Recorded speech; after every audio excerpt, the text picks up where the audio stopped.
Quando a noite chega, a realidade em alguns espaços públicos em Fortaleza fica mais evidente. As esquinas de vários corredores da cidade, sejam eles comerciais ou turísticos, ganham vida e dramaticidade na exposição de jovens que oferecem o sexo como produto. Para algumas dessas mulheres, muitas delas ainda crianças e adolescentes, uma maneira mais fácil e rápida de ganhar dinheiro. Mas poucas sabem ao certo os riscos de colocar o próprio corpo à venda. Encaram como um trabalho e não se veem como vítimas. Esse crime é de difícil investigação pela DSECA por a vítima não se considerar vítima. A vítima, a criança ou adolescente, ela acha que tem total direito e discernimento sobre o seu corpo e ela pode utilizá-lo da maneira que quiser. Só que o ordenamento jurídico não entende assim. O legislador entende que menor de 18 anos, que de alguma maneira tem explorado o seu corpo, ele não é considerado prostituição. Ela não pode voluntariamente dispor do seu corpo sexualmente. O legislador ele entende que isso é uma exploração e não uma prostituição. Uma situação que para as vítimas de abuso ou exploração sexual pode acarretar várias consequências no corpo e na mente. Existem dois tipos de violência sexual, o abuso sexual e a exploração sexual. Realmente a adesão da exploração sexual ela é bem menor, é o que a gente vê aqui no programa. Por quê?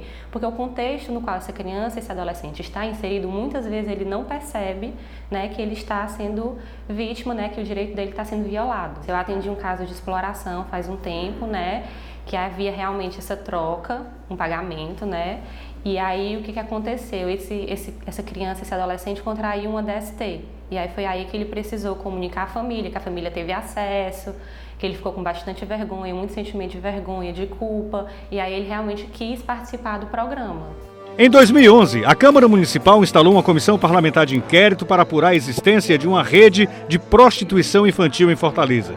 Os resultados apontaram cerca de 70 pontos de prostituição, com envolvimento de uma grande diversidade de agentes, com um crime que tinha como vítimas principalmente crianças e adolescentes de famílias de baixa renda, que deixavam suas casas nas periferias para vender o corpo na Avenida Beira-Mar. As investigações apuraram a participação, por exemplo, de estrangeiros, donos de barracas, donos de boates, donos de pousadas, hotéis, garçons e taxistas. Os resultados da CPI revelaram que nem tudo era festa nas noites de Fortaleza. Também havia crime.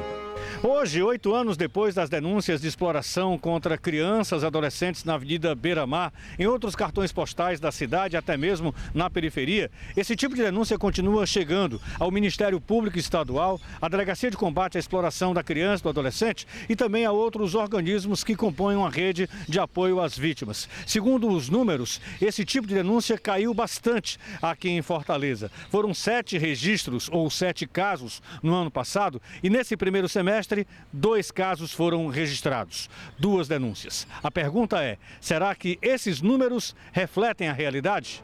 O promotor de justiça André Clark diz que atualmente já não são mais comuns grandes operações para investigar esses casos e reconhece as dificuldades do Ministério Público para chegar a números reais. Essas grandes redes, se envolver qualquer atuação internacional ou até algo interestadual estabelecido, né, em vários estados, aí passaria para a competência federal, né, da Polícia Federal e do Ministério Público Federal. Mas existe algo que a gente não pode descuidar, que é talvez uma grande parte dos casos que não envolve, que não passam na fronteira do Ceará. Seria uma exploração interna, muitas vezes de um distrito para a sede de um município, ou de um pequeno município do interior para a capital, né, ou mesmo dentro da capital, de um bairro mais periférico para um bairro mais turístico, ou algo assim. Então isso a gente realmente tem eu não posso falar nada sobre investigações em andamento, claro, mas a gente realmente, olhando o histórico, né, a gente realmente tem muitas ações anticorrupção, contra crime organizado, contra a moralidade no sistema penitenciário, mas a gente tem nos organizado, né, para ter mais números nesse sentido, né? A quantidade realmente é baixa e, pelo que a gente vê e pesquisa, não é porque não esteja acontecendo. Então a gente reconhece uma deficiência de resultado nessa área de grandes operações. A gente tem feito bastante trabalho preventivo, temos buscado ganhar eficiência na atuação dos órgãos de execução, mas realmente a gente tem planejado, né, mais recentemente, como nos organizar melhor para descobrir mais essas grandes redes intermunicipais, por assim dizer, que não passem da fronteira do Ceará. Tá? Então a gente não tem, como a gente reconhece que não tem grandes resultados nessa área ainda, esperamos ter muito em breve. Dificuldade de investigar nas ruas, no caso da exploração, e dentro de casa, quando a criança e o adolescente são vítimas de abuso sexual. A gente tem muito pouca estatística sobre isso, né? Então, justamente a cifra negra desse tipo de crime é muito grande, justamente porque são crimes que muitas vezes não chegam ao conhecimento do Estado, são cometidos entre quatro paredes, de uma forma absolutamente clandestina, em que a vítima muitas vezes não nota o papel de vítima, ou se nota, não tem coragem de ir, não confia muitas vezes no sistema de segurança e de justiça, que de fato o seu pleito vai ser atendido rápido, que de fato os autores vão ser punidos, que de fato ela vai ser protegida de maneira eficaz. Então ela tem esse déficit aí, claro, e isso acaba que os fatos não chegam ao conhecimento do Estado, formal nem informalmente muitas vezes. E são coisas muitas vezes difíceis de identificar. As pessoas que envolvem atuam todas na clandestinidade. Em regra, os que se beneficiam da prostituição também atuam de maneira clandestina, não querem deixar rastros, né? Em regra, se envolve pagamento em espécie. É difícil rastrear depois com quebra de sigilo bancário ou quebra de informações de cartão de crédito, é mais difícil. Né? Então são crimes que normalmente movimentam muito dinheiro em espécie e não se deixa muito rastro. Você tem que pegar realmente no ato ou através de uma investigação de quebra de interceptação telefônica ou coisa assim. Nos dois casos, a exploração ou o abuso, as autoridades públicas são unânimes em pontuar que as vítimas precisam de apoio psicológico. São diversos sintomas, na verdade, que a criança pode apresentar, né? Desde sintomas físicos, comportamentais, psicológicos, né? Como perda de apetite ou excesso, dificuldade de aprendizagem, pesadelos. E existem pelo menos 3 portas de entrada para atender as vítimas, explica a psicóloga Gabriela Tavares, da Rede Aquarela, que trabalha com crianças e adolescentes que sofreram abusos ou foram exploradas. No ECA, inclusive, no artigo 13, tem descrito lá que qualquer suspeita ou confirmação, né, é preciso haver uma notificação. E nós temos 3 portas de entrada para essa notificação,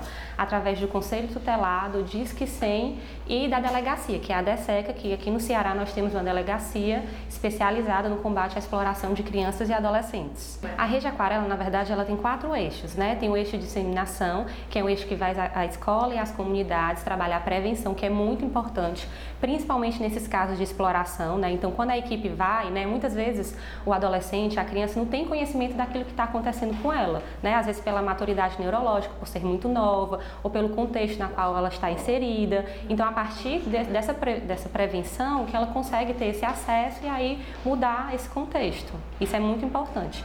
E nós temos 3 eixos de atendimento também. Na delegacia, temos profissionais lá, inclusive de psicologia. Aqui no atendimento psicossocial, que a gente faz um acompanhamento realmente com a vítima.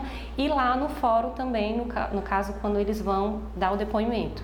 As autoridades responsáveis pelas investigações e prisões de pessoas acusadas de explorar e abusar sexualmente de crianças e adolescentes reconhecem que da CPI de 2011 até agora houve avanços no combate a esses tipos de crimes, mas é preciso aperfeiçoar o mecanismo de luta e de punição para esses casos.